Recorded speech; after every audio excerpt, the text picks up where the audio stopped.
What's happening in the canine industry? For all the latest news, views, and expert opinions, stay right here for the Canine Paradigm. You'll hear from industry leaders, experts, doyens of the industry, learned colleagues, movers and shakers, and the odd randy guest. Get the latest insights and expert advice from both here and abroad from the people in the know. Now, here are your hosts, Glenn Cook and Pat Stewart. And I'm Lofty Fulton, and I'm out of here. Hey, Glenn, I reckon it's time for a new ad. Do you reckon? We just went 14 months with the old one. We don't even have sponsors anymore, so it probably was a good thing to take it down. I think they just got so sick of it. Yeah. So we've decided to no longer take sponsors on the show. The main reason being it comes with a level of admin that we're just not prepared to do. Yes. And we want to bring you good dog training information. So there's really only two things that we're interested in telling you about before you come into the show. First one being Canine Paradigm. Glenn, hit us with the details. Thousands of customers, mainly in Australia and in the USA. We'd love to get in other places around the world, which I think will be on the list. We've got 5-star reviews to the galore. We've had skeptics, people who just don't believe products such as Canine Paradigm can do anything for their dogs. They've tried it. They've come back and they've said it works. It's made a massive change, or it's made a mild change, or it's made a change. That was one of the things Narelle was always working towards. She makes sure she does the science. She likes to peer review everything she's trying to do as much as possible. These things aren't just done by chance. She has done a lot of work, a lot of prep getting it to where it is. Extremely proud of her for all the effort that she's put behind it.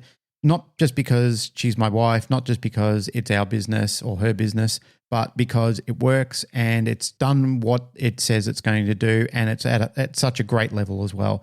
So if you're looking for something to improve the health and well-being of your dogs, you can't go past Canine Paradigm. Check it out online, caninesurgicals.com.au. I love it. I, this year, am changing the way that I teach. I am an educator. It's what I love to do, and I've been trying to find the best way to do that. And in 2026, I'm launching a subscription service. In the past, people have had to buy my courses. You own them outright or you own them for a period. And that has been great, except that it does cut some people out because of the high price point that they can't get in on, where a subscription service allows people to come in. So if you want to check out what I'm doing this year, there's a ton of really high quality information, as well as community forums, live calls, and all that kind of stuff within the Serious Dog Business community that I've launched. There'll be links in the show notes, or you can jump onto the school platform and search Serious Dog Business. You'll find me there. Let's just remind people that if they do want to support our show, they can head over to Patreon. We always do a wrap up at the end of the show, but Patreon keeps the lights on. If you want to support us, this is the only financial way that the Canine Paradigm gets a cash influx. Our government takes half of it, being in Australia. That's what they like to do. Nonetheless, we have exceedingly appreciated your support. People like Buffhead, the Sugar Mama, massive shout out to them because they were huge supporters of the show. And also, as I've said in my one-man band show that I did just before this, George Kittredge, loving memory of you as well. Thanks for your patronage as well. All right, let's do it.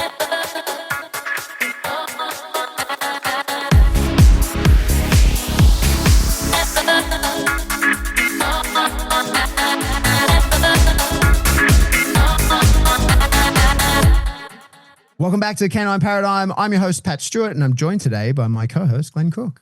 Hello, friends. Hello, sir. How are you? I'm good. Getting better. Should we just get straight into it? We should. We've been bandstanding and political beating and ranting. And well, maybe we can talk about the Epstein files. All right, I want to get into it. So, yeah. I want to talk about the trolley problem, or some people might think of it as like the train problem. This is a thing, it comes from 1967. A lady, Philippa Foot, sort of put it out. And here's the idea, right? Yep. There's a out of control trolley or train, whatever you want to think of, on a set of tracks, and it is headed for 5 people. So this trolley, out of control, it's got nothing to do with you. If you don't do anything, it is going to hit and kill 5 people. But you are standing at the switch, and if you switch it to another track, it will only hit 1 person. Do you make the switch or not? Now, there's no right or wrong answer to this. It's something that explores the idea of harm being in control of a person or outside of the control of a person. it relates to the idea of action and inaction, responsibility. And it occurred to me that this is probably something that relates to dog training. I've been aware of the trolley problem for a while, and in my head, it's not a hard problem to solve. I flick the switch every time. Like, to me, I flick the switch. Where are you at on it, Glenn? What's your thoughts with it? I have heard this problem before, and I've also heard a couple of notations around it. And I've often thought about my own dilemma in the way that it was presented by some people. You made a good point of saying an out of control. So that part of it was left out of one of the explanations that I heard mentioned before. They just said it was a train rattling down the tracks and there was 5 people on one side and 1 person on the other side. And a lot of times when it was explained, people were saying, I would naturally go for the 1 person, because how could you justify or live with yourself or contemplate the idea of killing 5 people over 1 people? So it's primarily choosing the lesser of 2 evils. And as you and I just explained before in our off-air conversation, the lesser of 2 evils is still considered evil. However, yes, here is another way to look at it. What if those 5 people were strangers and that 1 person was somebody that you cared about, somebody that was known to you? Or what if that train or trolley wasn't out of control and there was somebody at the helm? Why wouldn't you try and flag it down and stop it rather than having to hit the switch?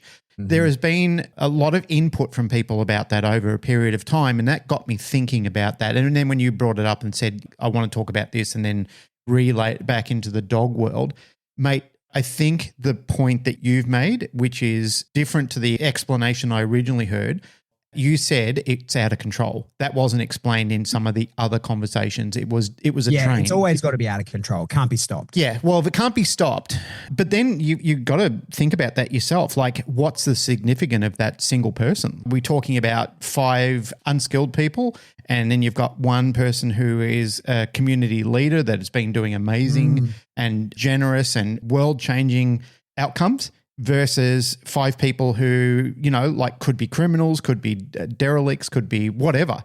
Then the ethical component comes back is, who are you to judge who gets to live and die?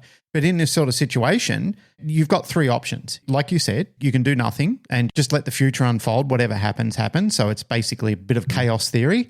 Or you can let it hit 5 people by choice, or you can let it hit 1 person by choice. So you've got 3 options: do nothing, walk away, make a choice to kill 5 people, or make a choice to kill 1 person. Either way, it's a terrible thing, because you're put in a position where you have to do something that is diabolical and atrocious, and then you have to live with the outcome of that. You might be a person that says, yeah, look, I'd rather take 1 person out over 5 people, because that's just horrendous to think that 4 additional people had to have their life ended over the choice of 1 person. So, mate, there are so many complications when you are pitted with a problem like this and have to sit with it. But then you don't have the option of time either. You don't have the, you know, like you've got an out of control entity. Let me break it to its smallest part, okay? So the 3 key things in the original trolley problem is that the people are unknown to you. So the 3 main features of the problem are that the harm is first unavoidable.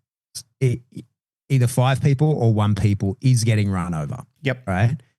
The only choice is which harm and who is responsible, and doing nothing is a choice. You said then there were 3 options. 2 of those are the same, because if you choose to be not involved, that is the exact same outcome as choosing to be involved and not flicking the switch. So there's really only the 2. That's the main thing of the problem. In the original context of the problem, because there's many variances of this, which we can work up to before we sort of relate it to dog training. But in this original one is they are 5 strangers of unknown. You don't know anything about the people, right?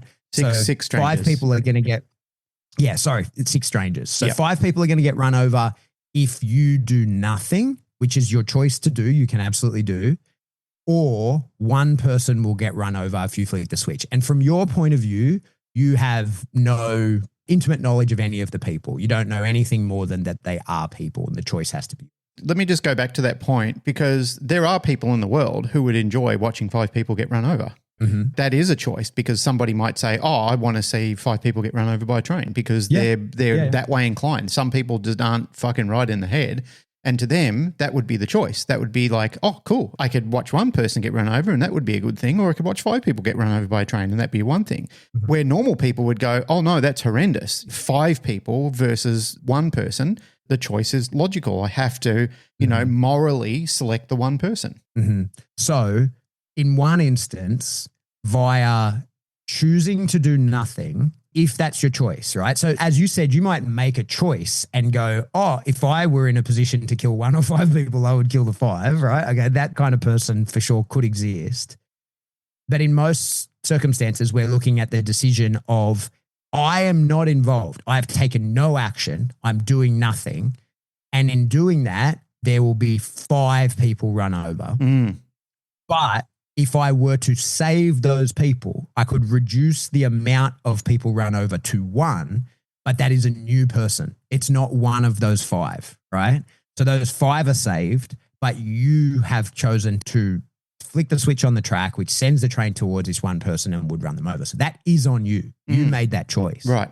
When we boil it down in this most cleanest function is you either did nothing and a significant amount of harm, 5 times the harm happens, or you took action and 1/5 the amount of harm happens, 1 person gets run over, but it's a different person and it's you that did it. Like that death is yours. You are responsible for that, but you also saved 5 people in the doing of it, right?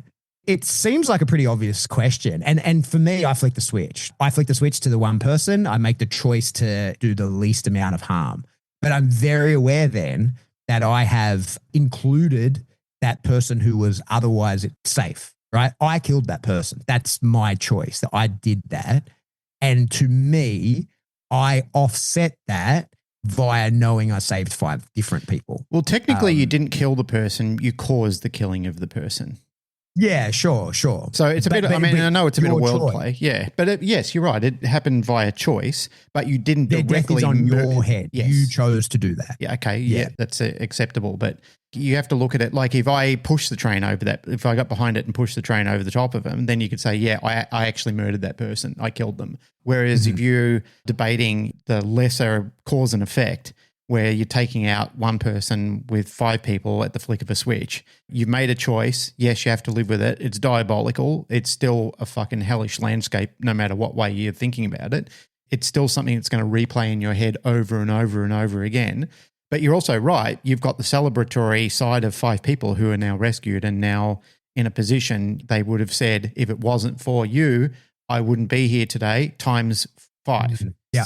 But you still got to live with the horror of knowing that you were put in a position where you had to make that choice. How do you feel about it? I'd flick the switch. Yeah, I think I would too. Horrible situation. And knowing our legal system today, you'd still get sued either way.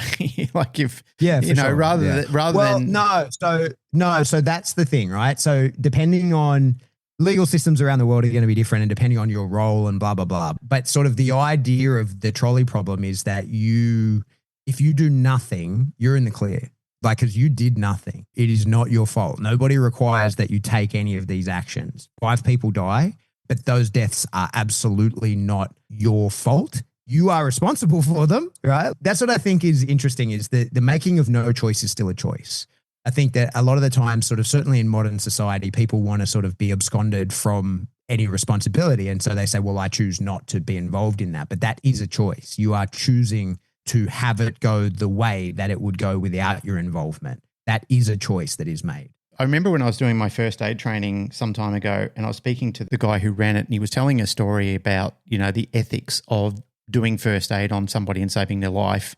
And he brought up a story of somebody who was dying and somebody was first aid trained and they saved their life. But in order to do so, they had to create an injury in that person. It was unavoidable, like whatever it was. I cannot remember the specifics of it, but I remember him telling me the story about it. So the person who survived, thanks to the person who came to their first aid, was taken to court and sued, and they won a settlement against them. So the person who did the first aid got sued and lost a proportional amount of money to the victim. And then the ethical component was, well, should I have just let them die? So then you're in a situation of I am capable, fit and capable, and I've been trained and I have the resources to prevent this from happening. But you never know the malevolence of this other person who says, well, now I'm blaming you for the pain and suffering that I'm going through for the rest of my life. And now I'm going to take your house from you. So you're now in a position like, what do I do about those type of circumstances?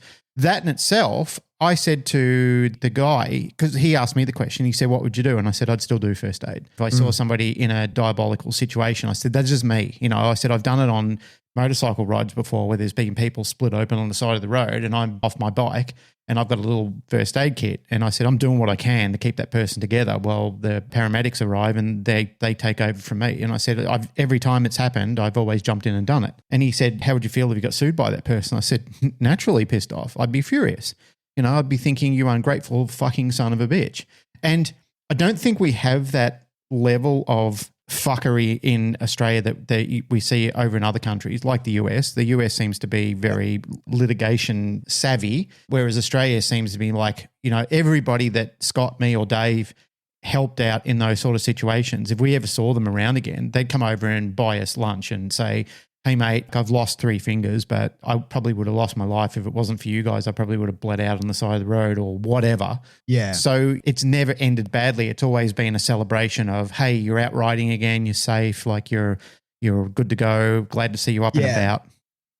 So I just looked that up because I remember hearing a lot about that kind of stuff. And I think that kind of might have been somewhat beat up because like in Australia, we have what's called Good Samaritan laws. Just looked it up. So Civil Liability Act 2002, New South Wales provides statutory protection to those providing aid in an emergency. Yes. So like for exactly that, as long as you work within what you're trained to do. Yeah, I agree. You should only work. It's like I advise staff at work, you're not a vet. Don't give veterinary advice to people beyond your skills and knowledge. Like if you can see a rash on a dog, yes, the dog's got a rash. If we know how the dog got a rash, like it's allergic to chicken and it ate chicken, tell the owner it may have consumed chicken. But above and beyond that, if the dog needs medical treatment, it's off to a vet. Before you know it, the dog's in a van. There's appropriate vets within earshot of all the resorts. They just take the dog up to the vet. It's no big deal. The staff are now all trained to do that because before we had staff that would be saying, oh, I think your dog's got a broken leg. As I'd say to the staff in the debriefings, I'd say, what qualifies you to say that dog had a broken leg? And they go, oh, it was limping around. It didn't look good. Like the leg was making crunchy noise. I said, have you got x-ray vision? They said, no. Why are you being so facetious? I said, I'm not. I'm asking you genuine questions. Like you told that person that the dog has possibly got a broken leg. I disagree with you. And so does the vet because they x-rayed the dog and the dog doesn't have a broken leg. But you fucking told the owner the dog's got a broken leg. They cancel their holiday. They come back. They're going to sue us now for the loss of fucking time that they had over there. And I said, do you understand what you've done? And they go, oh, I thought I was doing the right thing. No, you didn't. You just shot from the hip. You answered a question without any appropriate dialogue to do so. Anyway, I'm hijacking your point. Let's go back to the train on the tracks. All right. So trolley problem. Yep. Now you made it more complicated than it needed to be right from the start.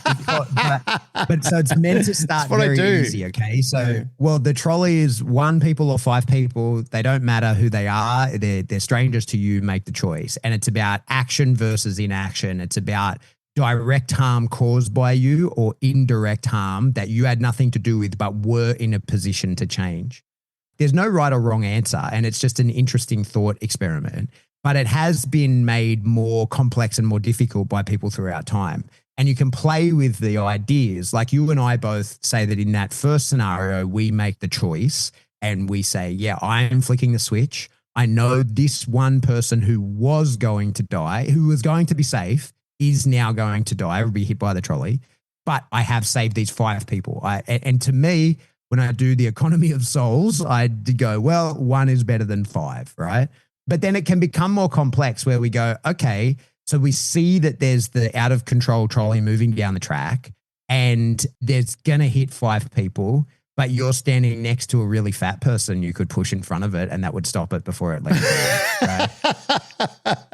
So, and that's the first complication they offer. They actually changed who was it that did this? Hang on, Judith Jarvis Thompson. She's the one that sort of expanded on it and then was like, okay, but what if you're on a footbridge? Her exact one was you're on a footbridge with a fat man.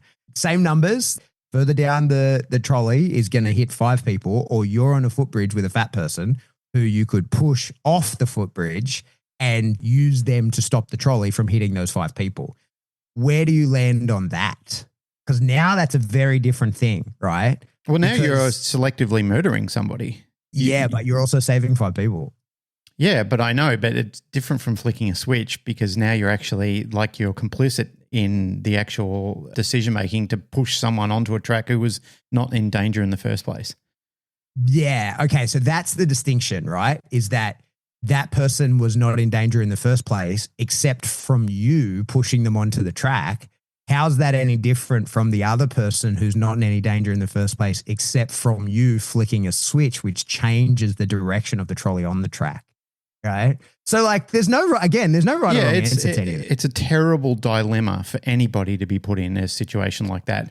And I guess if I was, like I know I'm not summarizing it, but I guess if I had to summarize it right here, right now, you would probably have to conclude you're trying to do the best possible thing in your mind, the most livable thing that you could possibly do. The thing that you could live with easier. And even like if it went to a jury, you'd have to look at like if this went to people deciding. Yeah, never mind any of that. This is about what you think you would do. Don't worry about any legal implications. It's just like, what would you do in that moment? I flick the switch every time on this trolley problem. Right? Yeah. Like to me, I remember the very first time I saw this. I remember it was a podcast I saw. They were discussing it, and I immediately was like, no, I flick the switch. Like that's what I would do for sure. I flick the switch, but then I don't push the fat person in front of the trolley in order to save the 5. To me, for some reason, that's a different thing, and I can't fully explain that. The outcome is the same, the action is the same, but to me, that feels different for some reason, and I don't really know why. Unless the fat person was an absolute and then you're pushing that fat person. No, they're all the same. So like now, Yeah. because then you start entering into these value conversations. Yeah. It's a different conversation, right? Yep. So to me, I flick the switch, but I don't think I'd push the fat person in front of the trolley. Yeah, that would be difficult for me to just decide to throw someone in front of a fucking moving trolley or train. Yeah. Not knowing what the actual outcome could be. Yeah. People are making sort of real life decisions like this all the time. Oh, yeah. I think this is what triage is. If you're a nurse or a first responder or anything of that kind, you learn how to triage. You have to look at a situation and go, how do I, with the capacity that I have, do the most good in this situation? How do I serve the most people? How many times were you and your colleagues put in that sort of situation? Plenty. That's what I'm saying, mate, is that for a lot of people, even though this sounds outrageous or outlandish, there are crossroads, and this is what you call a crossroad. There's a crossroad in life all the time where these sort of dilemmas are going to come up, whether they're business focused, whether they're ethical, whether they're religious, whether they're family or whatever it might be. It might be spiritual, might be physical, whatever it might be. But knowing you and listening to some of the impacting stories that you've come back with from your time offshore and in your capacity as a commando with your group, I'm sure that you guys had to, any time that the shit got real, you had to make some pretty fucking horrendous decisions on, like how do we battle through this? That's right. And those decisions, they can be many and various, but to me, I, wherever possible, kind of outsource that. Like, for example, you carry a certain amount of ammunition. To me, I had an offensive level of ammunition and I had a defensive level of ammunition. And a couple of times in my time overseas, I hit my defensive level of ammunition. What that says is like, I'm not fucking going after anybody. This is to keep me alive. Yep. I am no longer pursuing anyone. I am static. I am defensive, and I am only using this ammunition because I don't have enough to pursue. I can only defend. Yep. And you can pre-decide that shit. You know what I mean? Like that's easy, but it's in those crazy in the moment sort of decisions where you go like, oh shit, like basic stuff. You got in a wartime scenario, it could be there are 2 people that need my help. I can only help one.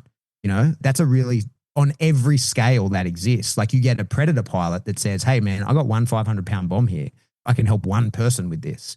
Versus you might find yourself like even on a much smaller level, like people have been separated, one went left, one went right. I can only go one of those ways, right? So like there's that level of decision making that has to be made in the moment.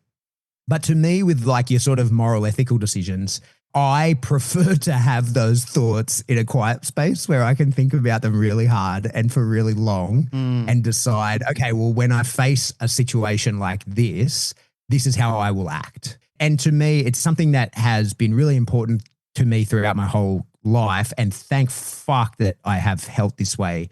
That when I see a lot of stuff coming out about Afghan war, and especially people outside Australia might not know, there's some pretty significant war crime investigations that are happening within Australia with some key individuals. And I have been involved in that. Like I was there. I'm not involved in any of the action, but I was I'm part of the task force that's being investigated. One of the things that I'm so fucking grateful for is that I've never done anything that's come back to bite me in the ass. Like, you know what I mean? And that being able to say that and mean it, I am so happy to a much younger version of myself who had these ethical conversations and thoughts with myself, thought them all the way through, and then acted within those guidelines set for myself and prioritized them above the actual rules of engagement that I was allowed to follow. Like there were for sure times where I could legally have taken action and I would have been fine. And I chose not to because it didn't align with me morally. And I'm really glad because I put my head on the pillow and close my eyes at night and there's no fucking demons coming to get me. And I'm never concerned when my phone rings about who's coming to talk to me. So those are things that I'm really, really happy about. And that's because like I thought through my own versions of these trolley problems many times. I know where I land on these sorts of things. I've pre-thought that stuff so that in the moment I can just act. And I'm very convinced that that's one of the reasons why I have gotten through the things I've gotten through is because the thinking has been done. It's time for action now. This is not time for thinking. Think about the shit prior. Act when it's time to act. Back to the trolley problem. So how do we make this about dogs? You and I are pretty similar, right? Like in that you tried to weasel out of how do I get out of this trolley problem. I told you can't, right? It's 1 or 5. Yep. 5 is not on you, but happens. 1 is on you, but you made that choice, right? You killed that person. You made that choice. You and I both agreed, yeah, that's probably the thing I'd do. And then you can murky it up. You can change around, introduce some new variables. And you and I are pretty similar personality-wise, so we're probably going to align most of the way, but where we separate would, like when we get into deep details, would probably be a little bit different. We're individuals. I think this relates to dog training in terms of where and how people will mitigate a dog's stress. And I think that people who will tell you that they wouldn't, well, I would be interested in the answer to this. I don't know that this is the fact, but I would guess that somebody who answers the question in the I take no action, I remain completely clear of any involvement in this, but a horrible thing happens, 5 people get killed. And like, of course, we're comparing the fictional killing of people to dog training. So fucking calm down on that if you're already upset about it. Yeah. But what relates to me is that we often see in many situations a dog is going to sit at a low level of continuous stress. Quite a lot of harm will happen to the dog. And when I observe a situation like that, if it is possible for me to cause more harm, short period, take control of it, and result in a spike in the harm or the stress or whatever it is, and then normality after that, I choose that every time. And this popped into my mind when just yesterday I was having a conversation with someone and we're talking about the process of teaching an out. Now, of course, an out can be taught force-free. Of course, right? You can do it. You will get varied results. And what we see very often from people who involve themselves in, say, force-free dog trainers who involve themselves in the protection sports, the out is one of the places where they struggle because it is one of the spots where it's very difficult to set a higher reinforcement history. It is very difficult to create a high-stress situation where the dog will out cleanly every time and to reliably do that and go into competition and be able to do that. Even a lot of balance trainers with a really powerful dog struggle with the out. The out is where we often see people at protection sport trials. That's where you'll fail because one of the interesting things, this was one of the things that when I first really started studying with Bart and in terms of beyond dog training, but now going into the specifics of sport type work, one of the things he said to me, and I'll never forget, because, it was one of those classic Bart delivered so slow lines, said that I remember him saying, so what happens in the change of position in your game, if you tell the dog to sit from the down and it doesn't, what happens? I said, well, I can wait 5 seconds and I get to say it again. Okay. So, and do you lose points? Yes, I do. Okay. So then you tell him the second time to sit and he doesn't, what happens? Well, I wait 5 seconds and I can tell him again. Do you lose points? Yes. Okay. What happens if he doesn't? Okay. Well, I can wait 5 seconds and I can say it again. But if on the third attempt, he does not change positions in PSA, he needed to go to a sit from the down. That's 3 points. But then I also can't demonstrate the next change of position. So it's 6 points, right? I've lost 6 points. Not a big deal. At the end of the day, if everything else goes perfectly for me, I can still score a 94. And then I go, okay, so what happens if you tell your dog to let go? Well, and he doesn't. I wait 5 seconds, I say it again. And if he doesn't, I wait 5 seconds, I say it again. And if he doesn't, I wait 5 seconds, I say it again. And if he doesn't, you're disqualified. You leave the field. It's over. Right. So the consequences to inaction at this point are significantly higher. This isn't the sort of situation where we go, oh, well, you lose those points, carry on. You can't carry on. Yeah, you lose your out points, but you also don't get to do anything else. The out is an important thing that we teach. And it's one of those things that I have always put a lot of value into. It's one of the exercises I've told the story many times. I don't know if I've ever told it on the podcast, but early days in my army career with a military working dog, I had taught just a cease attack and I was proud of it, and it wasn't even like it was real. It was on a dog that was already slated for retirement because he had a gunfire aversion, but I was just working with him because I liked the dog and it was practice. And all it was that I threw a ball, told him he could get the ball and then downed him from getting the ball, right? Like on the way to get the ball, stopped him and he downed. And, this is early days dog training for me. I was happy with that. I was impressed. And he was a very powerful dog, and that was not an easy thing to teach. But then he was an adult dog by the time I got my hands on him with very little control. So I was happy with it. And I got my mentor at the time, and of course, a couple of other people came out, and I demoed it. And they were like, yeah, the guy I was showing was like, oh, that's cool, Pat. Good for you. Like, pat on the back, right? Like, I see you need some approval from this, even though this is just a very basic skill no one gives a fuck about. Okay, good for you. But then one of the other guys goes, yeah, but he's wearing his e-collar. And I was like, yeah, he has to. He's a fucking army dog. We don't get the dogs, at that time, we didn't get the dogs out of the kennel without wearing an e-collar. And he goes, yeah, we'll take it off. So I'm like, yeah, mate, I'm not using it. Like, there was an element of using it in the training process, but I'm not using it. He understands the training. I'm happily take it off.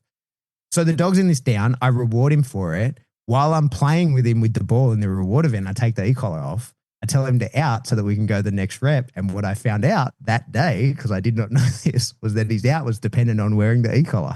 And so the behavior that I intended to show, I could easily have shown without the e-collar on. I was very confident that would work. But I couldn't even get to the point where I could fucking demo it because I couldn't get the ball back off the dog without the e-collar on. And it's not that I was stimming him off every bite. It was that without it on, he was like, hey, no, I don't out. He was that collar aware. And I had no idea of that because at no point had I been allowed at that point to take that dog out without the collar on. In fact, I was probably not allowed to do what I was doing at that point. Would you have known what to do at that stage anyway?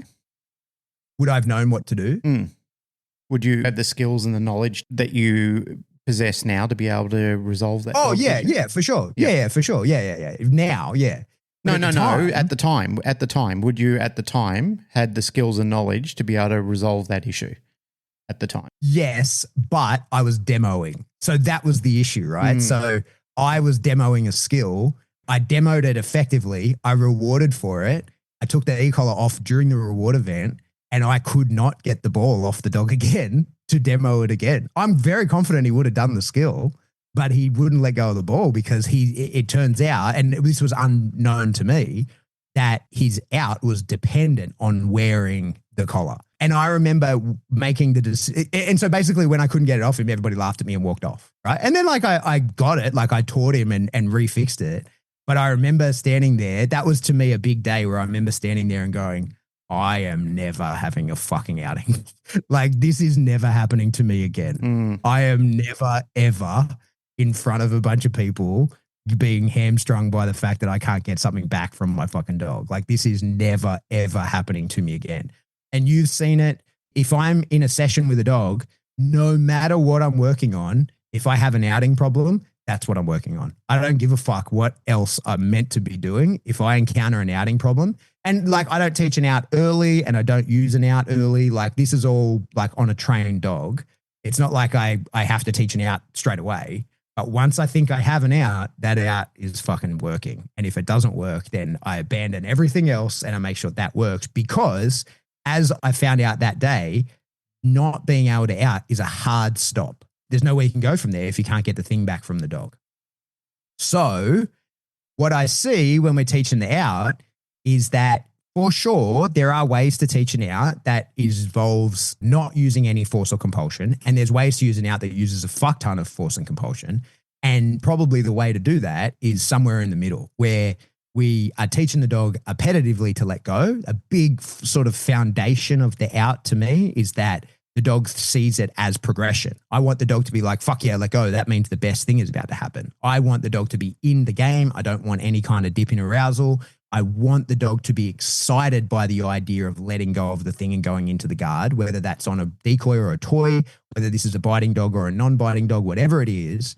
I want the dog to be excited by the idea of letting go of the thing. But I also know that in terms of teaching that, there are going to be times where I'm going to have to use some form of compulsion. There are going to be corrections given. There might even be punishment. There will be a time where I look at the stress that the dog is going through and I make the choice to put him through a different kind of stress that will be imposed by me. The volume of that stress will be less. Now, it might be more intense. The stress that he's going to go through that I will apply to the dog might be more intense than he would go through by himself, but it will be of a much shorter duration. And to me, that's one of the examples where I see the trolley problem being applied to dog training, where what I see is people who say, I don't want to use tools. I don't want to use force. I don't want to use compulsion.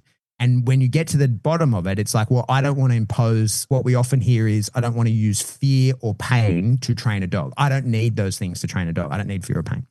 My answer to that is often the dog is going to be highly stressed in that situation. Like if you've ever taught an out through non-reinforcement, or whether it's the two ball, whatever, like letting go of the one thing involves an element of stress. There's a low level sort of burning discomfort that has to come of that. And of course, like for sure, if you're a really skilled trainer and you start this stuff really young and you keep the arousal low and blah, blah, blah, you can do all the things that avoids this, right? Of course, I'm going to acknowledge that. But for the most part, with most people, what I see is that in their attempt to not be the one who causes harm, in their attempt to not be the person who applies pressure to their dog, in their attempt to avoid a stressful situation for their dog, they allow the dog to move through a much more aversive, much more stressful situation, but they didn't cause it. It still happened. And to me, that is the equivalent of the trolley problem. And I think that we see this in many cases, right? Like it doesn't necessarily just need to be the out. That's just one example off the top of my head. But what about a situation where we see a dog who is anticipating leaving its bed, for example, right? So we get a dog that has been put onto a place and wants to see what else is going on. Better yet, like think about it as a dog barking in the crate. Does it make sense to just leave that dog barking in the crate for a really long period of time with the dog thinking, I really want out of here and there's something I can do about it, versus do you cause an aversive experience that for sure will be more intense than the low level aversive that the dog is under in its own behavior, but will be of a way shorter duration. And therefore, in my opinion, the volume of the aversive is less, which makes training, in my opinion, better. But you did it.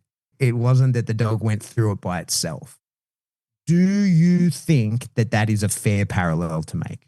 Or am I full of shit?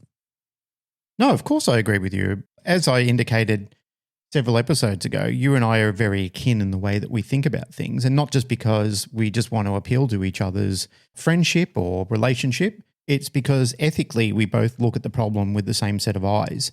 And we're seeing dogs that are rejected on mass scale. Mate, even today when I was in bed, before I got up, I was flicking through a positive only channel, And, I could bring it up right now and read some of the quotes off there where people are saying, hey, I'm really struggling trying to stay within the guidelines of what this group has suggested I need to do because, like I've got a large dog and it's just not compliant with the way. And there's people, don't stray the path, don't do this, don't go to the dark side, telling this person, stay on the path, it'll work. They're 6 months into the program.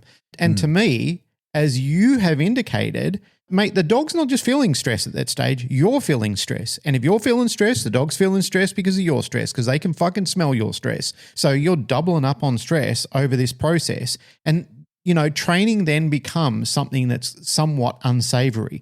Whereas when we look at the operant side of things and the ability to install control in an entity, I heard Stuart Hilliard talking about this with Jerry on his podcast, which I would encourage people to listen to that episode on controlled aggression. It was a very good episode with Jerry and Dr. Stuart Hilliard.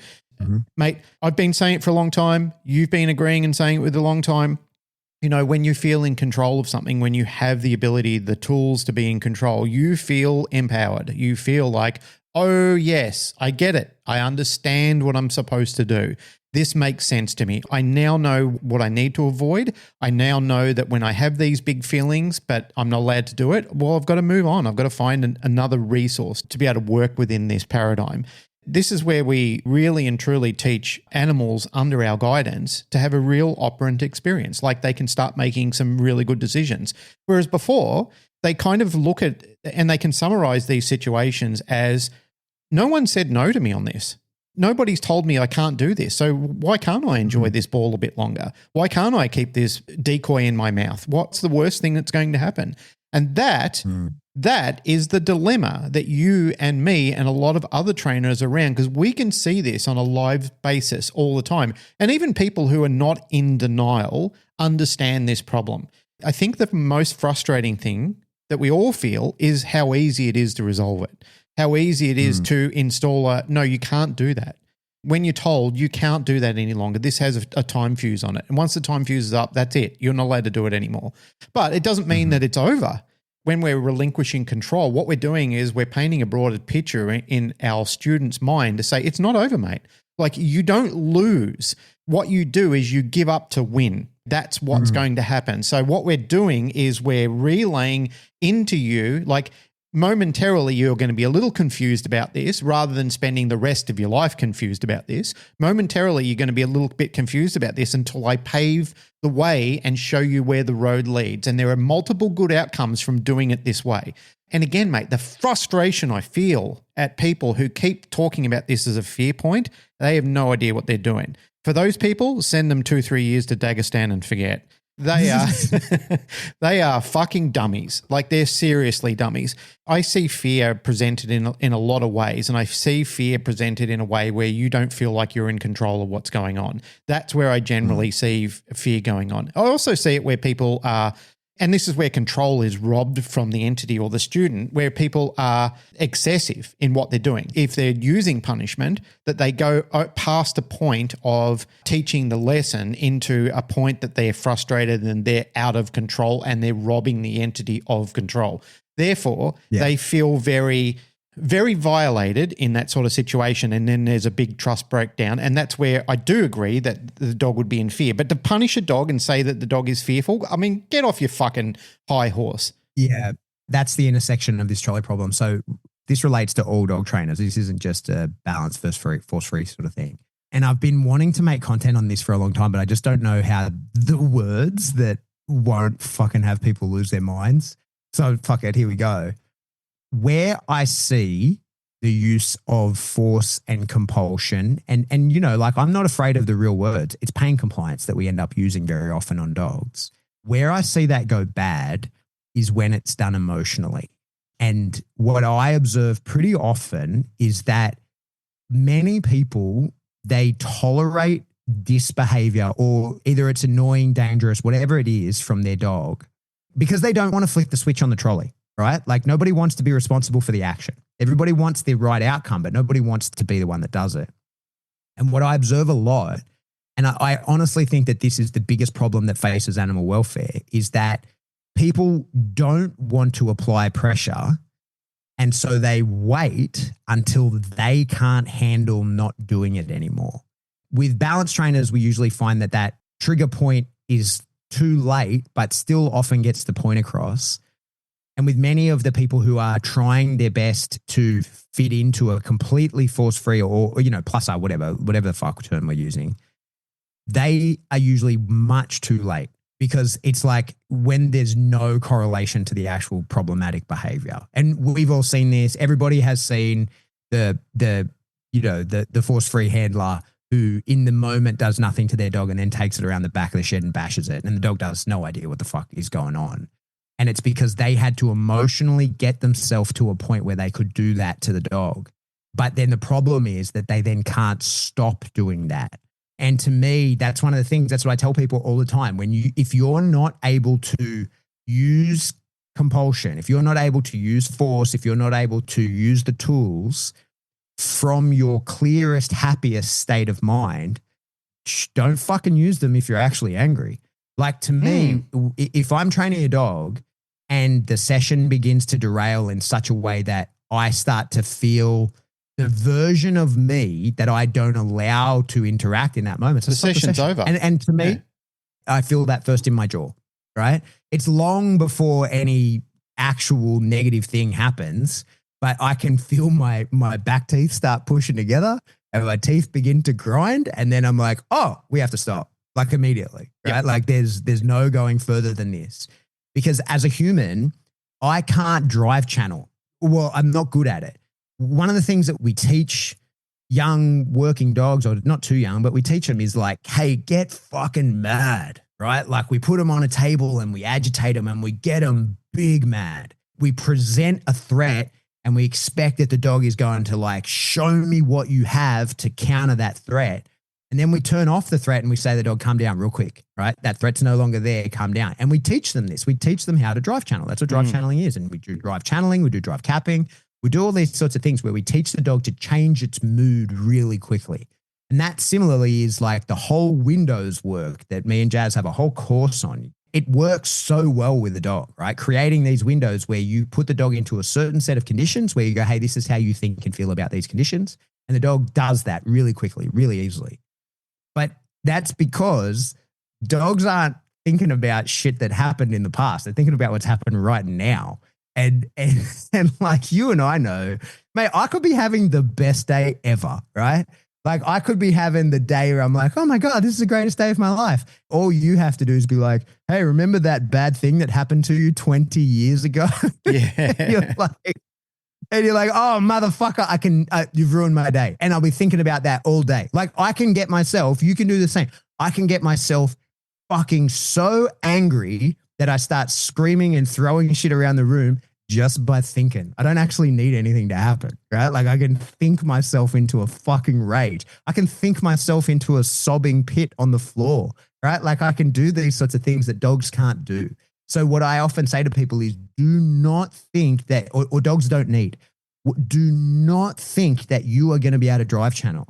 Do not think that you're going to be able to get yourself actually angry and emotionally at the point where you can bring yourself to give the correction to the dog that the dog should have got fucking 10 minutes ago, right? Don't think that when you bring yourself to that, you're going to deliver effective punishment or that you're going to deliver effective anything, because you're finished at that point. Like, you're over the hill. You have to do that before you give a fuck, right? You have to do that before it has excited the part of you that doesn't have the control that you need, right? So that's why, to me, I say, oh, I flick the switch, right? But when the dog is in a low level of stress, I'm like, hey, I'm prepared to take that. I will change the stress. It will be my fault, but I will change the outcome here. And I don't need to wait until your stress becomes my stress and then I can act. I've seen where this goes. I'm going to act prior so that the dog has the correct learning outcome, so that its lowest level of stress and arousal when I deliver the aversive or whatever I'm doing, it's still all hypothetical at this point. Or if I have missed that window where now I'm actually annoyed, all I'm going to do is remove myself from that situation, right? Because I know I'm no longer an effective person in the situation. I got some really good advice from someone when I had kids, right? And you ask all these different advice. What do we do? And someone said something to me and I thought he was a real fuckwit when I heard it. And I did not know until I actually had kids what incredible and poignant advice it was. Someone said to me once, those kids can't hurt you, right? Like there's nothing they can do that can hurt you. And I'm like, yeah, no shit. It's like it's a baby. And he goes, but you can hurt the fuck out of it. So don't ever do that. If you ever get to the point where it is starting, that child is agitating you to the point where you feel uncomfortable, get away out of that situation. At the time, I remember thinking, how the fuck would a child piss me off like that? But when you've got a screaming fucking child who's just shit and pissed all over you and is continuing to scream at you and throws its dirty nappy at you, that situation is you go, okay, I am going to put this clean nappy on you. I'm going to put you in your cot and I'm going to walk out of your room and take a bunch of deep breaths. Right? Yep. I'm going to remove myself from this situation and never even let it play out to find out what I would do. Because I'm not going to stick around and find out what I would do. I'm going to make sure that I don't get to the point where that other version of me comes out. I'm going to control that and remove myself from the situation, which is exactly, it was great advice with kids and it's great advice with dogs as well. Yeah. I'm all on board that train. 100%. I find myself telling people with that with puppies all the time as well, especially like when your puppy goes mental and starts attacking you, you know, like you see the overtired puppy and it's just like, especially you see that with Malinois puppies, just ferociously attacking people. People go, what do I do in this situation? I'm like, you put that dog in the crate and you close the crate and you don't come back for 2 hours. Like that's what you do, right? Like, because there's nothing you can do. That's an overtired puppy. Can I just circle back on what you were talking about before? Because there's been, even my own experience, there's been a lot of people who I've thought are stupid and their advice is unsavory or something that I wouldn't follow. But once it's situational, you kind of look at that person in a different lens and you go, oh yeah, this is something that I don't really have any experience in. I just made a judgment based on the group of people that I'm currently cohabitating with. And I see this a lot, and it's happening a lot online at the moment where there's people that are just siding with the funny content creating dog trainer online who's savaging somebody else or they're way out of control. They're talking fucking shit. The disappointing things is the comments that you're seeing from other people because they're all on board with this. Oh, you're my hero. You're a standout person. You're beating up on this other person. Let's all go after them. Let's light the pitchforks and go hunt this monster down. Sometimes when you've looked at it from the other perspective, you're thinking, hang on, you're all wrong. You're just playing follow the leader here. You have no idea that the person that you're following or listening to is a complete and utter nut job. Or that might be that both of them are wrong. And really they should be looking at a third option and saying, hey guys, this is actually fucking shit content. Why don't you do something constructive with your time instead of, doing this garbage fucking content just because it's been a boring week at home and, you're looking to get your name out there in the public again. You need to find something better to do.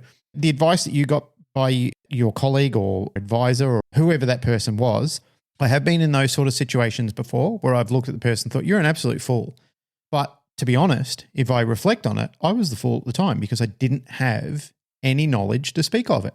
I just made a impromptu decision that they were wrong. And it was only my moral compass at the time of my own limitations and experiences that I was going on. Because that has happened in dog training before. I've seen things before where I've thought, I remember my aversion to a prong collar the first time I saw it. I thought, no, I'm not putting that on my dog. That looks fucking evil. Who would do that? Why would you do that?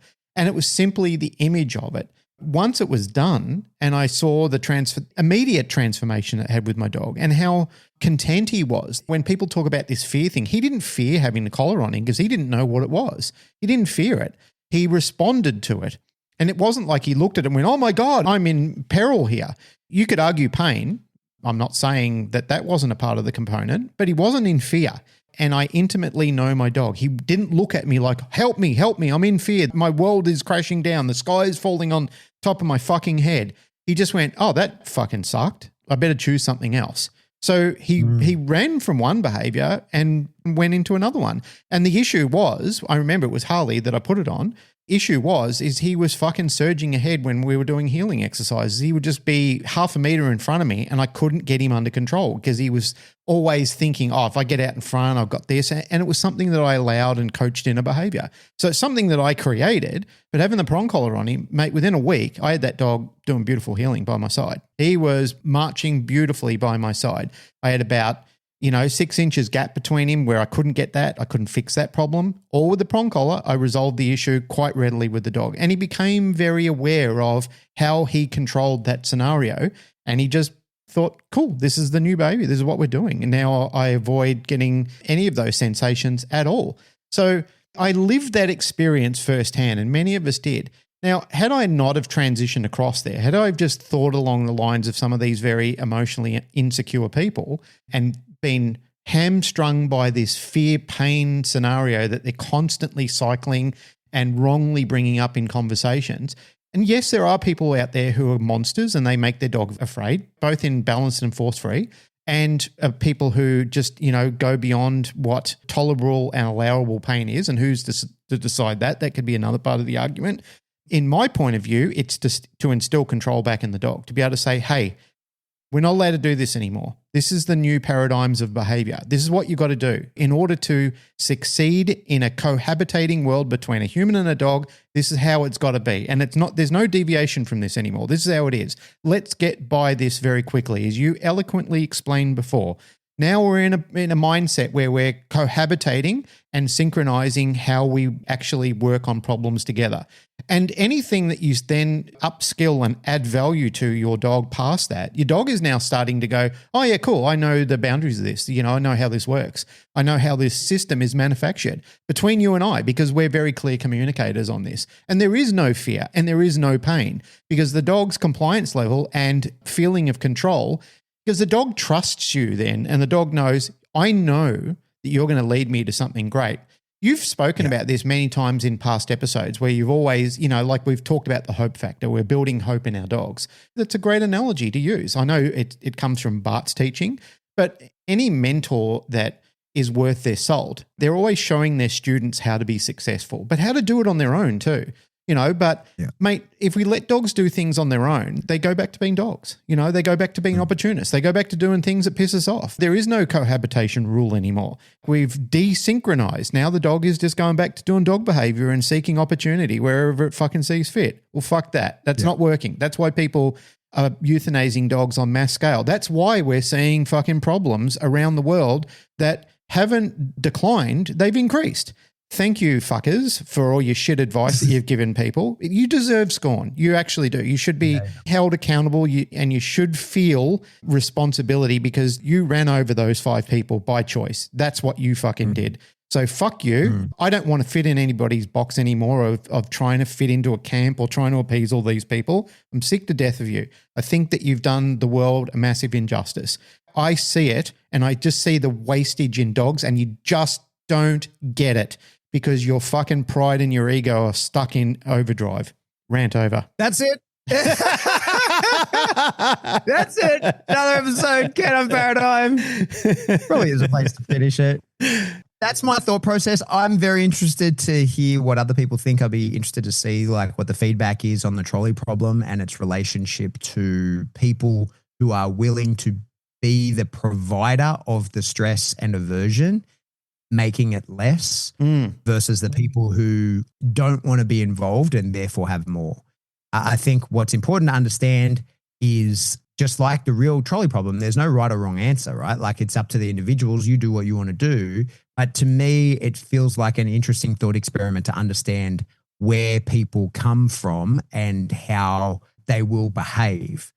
As we always point out, I think, the last thing I want to say on it is it's important to remember how you want to train a dog, how you want to fucking kill people with a trolley, whatever, that's your choice. Just don't try and make anybody else do it. That's really what the thing that I want to come back to every time, and it's relevant to us.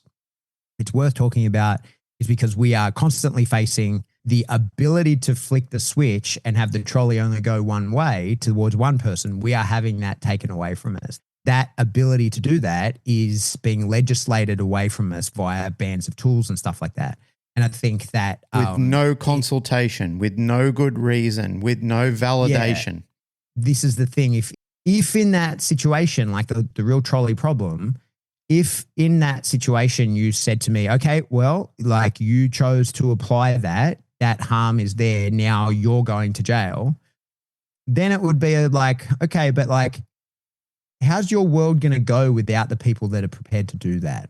Like, it's important that the world be full of diverse characters who act in different ways to different stimulus. I think that's really important to us. As a functional society, diversity is a strength, right? Yeah, I don't see a problem in that. If you want to homogenize and say, well, you can't do that, I don't know that your society with nobody who's able to do that is going to go very well. You know, like that's the thing, because in the same way a society of people who think like me would destroy itself if they all thought the same as me, a society that all thinks like you will destroy itself also. In closing, I like the idea of consultation. I've never not welcomed that. I've never not welcomed diversity to the table where people can talk about things. That's not the problem. It's the disclusion in being involved in the conversation. That's the part that I heavily protest against. And I think that's where people do need to protest against. It's being excluded from the conversation.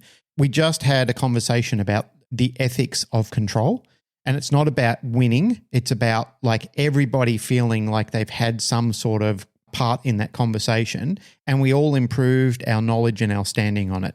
And that's where what we've said, multiples of us have said, multiple intelligent people have said, why are you giving information on something that you have no prior knowledge on? Why are you talking about a tool that you've never used and probably have only seen in pictures on the internet? Like you haven't actually been in the presence of a practitioner and seen how well a dog has overcome some very sticky and problematic behaviors that would have normally have left it no other option than euthanasia. Now this dog has options. It has capabilities. It's now empowered. It understands. It feels operantly inclusive in what it's actually going to do. That's the part that I always protest against. And I feel that that's a healthy protest to have.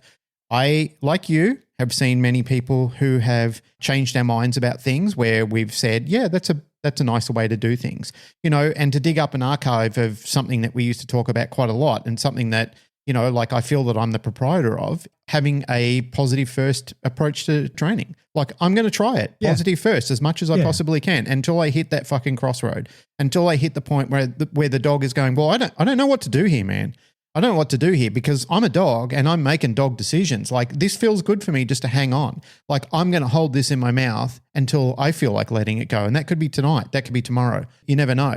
Whereas I need to say to that dog, no, there's a time fuse on this and I'm telling you when to let go. Like you have indicated before about telling your children to do things that's best for them because they don't know and don't understand that it's not best for them right now. If you just let children eat whatever they wanted to do, mate, they'd have diabetes by 3 years old because they'd just be in the fridge eating sugar all the time.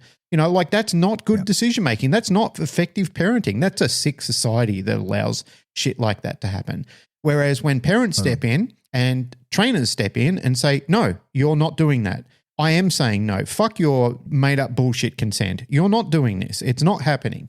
I know I'm sounding very harsh with what I'm saying, but I'm sick of it, man. I'm sick of this world fucking, you know, like it's falling down around our ears because we are a sick society at the moment. We have something diabolically going wrong in the world, whereas we need some fucking straight people with some good decision making and aren't adverse to having collective dialogue on it where we can decide as a society together rather than just being told, no, we're rushing this through. You can't have it. Sorry, bye. Yeah.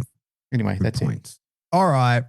That's it. Another episode, Canine Paradigm. As always, if you like what you hear, like, rate, share, subscribe, do that through whatever subscription service you download us from, and then go to another one, do it there. No one checks. You're allowed to fucking do it as many times as you want. Yep. Best way to support the show is to crank it via a giant boombox. So it doesn't have to be a boombox. You could do it in traffic, just like put your stereo to max level. When's the last time you cranked your fucking stereo to max level and just made everyone in traffic listen to the Canine Paradigm? Have you seen those cars? They've got speakers in the back and they've got amplifiers that make the windows fucking turn. They look like they're rippling like water.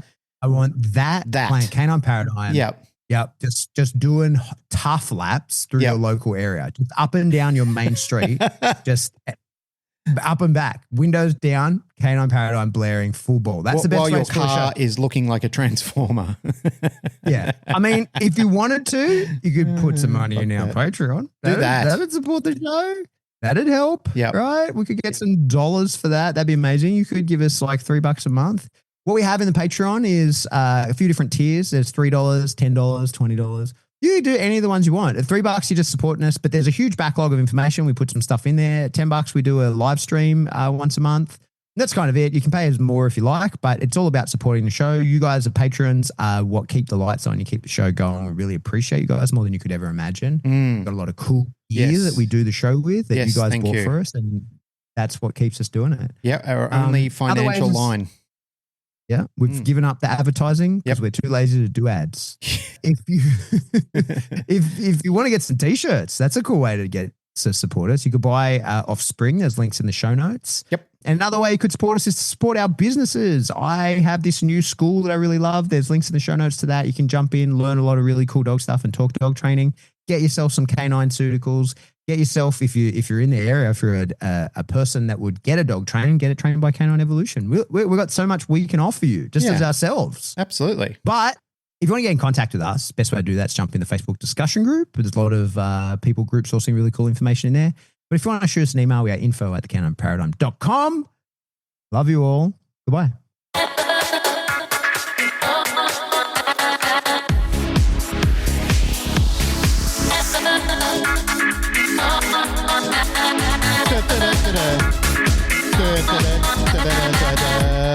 Da da da da da da da.